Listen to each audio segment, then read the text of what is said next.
असल में मामला यह है मेरे अजीजों, तुम्हें इस वक्त जगाना हमारी बहुत बड़ी जिम्मेदारी है, बहुत बड़ी जिम्मेदारी है। तुम इस जादू को समझो, इस जादू को समझो जो दुनिया तुम्हें खींच रही है। क्या बनाना चाहती है? मैं साफ लफ्जों में अगर कहूं तो तुम्हें क्या बनाना चाहती है? एक नौजवान को देखा, कानों में बालियां, हाथ में चूड़ी और बालों में चोटी हुई। हमने देखा अच्छा खासा नौजवान बन क्या गया, ना मर्द दिखता है ना औरत दिखता है। दुनिया तुझे तीसरी मखलूक बनाना चाहती है और तू शौक से इसके पीछे भाग रहा है। कभी सोचा भी नहीं। औरतों को क्या बनाना चाहती है? पूरे जिस्म का लिबास हटा दे, बस कपड़ों के टुकड़े ऊपर और नीचे लगा दे, और इसको ये कहते हैं कि दुनिया का सबसे बेहतरीन फैशन है।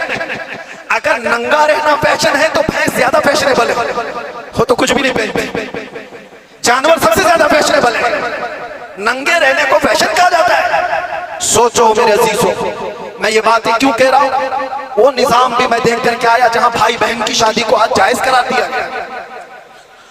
हुकूमतों से लोग लड़ रहे हैं कानूनी हक लेने के लिए। इटली में, नीदरलैंड में लोग ये कानून पारित करवाना चाहते हैं कि भाई बहन से शादी करने की इजाजत दी जाए। अब तो दुनिया की कितनी ऐसी हुकूमतें हैं जो होमोसेक्सुअलिटी को पूरी तरह से अलाउ करके रखी हुई।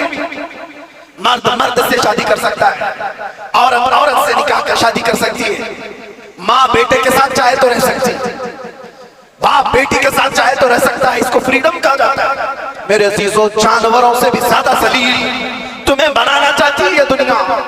इसलिए मैं कह रहा हूं, उठो अगर न हश्र न होगा फिर कभी, दौड़ो के जमाना चाल अपनी चल गया। तुम्हारे पास अब एक ही इलाज है, एक ही इलाज है, एक ही इलाज है। तुम कहां कहां से बच पाओगे इनके वार से? तुम्हारे घरों में जो टेलीविजन है, सोचते थे पहले कि टीवी चालू करेंगे तो नंगे नाच होंगे। अब वो जमाना भी गया।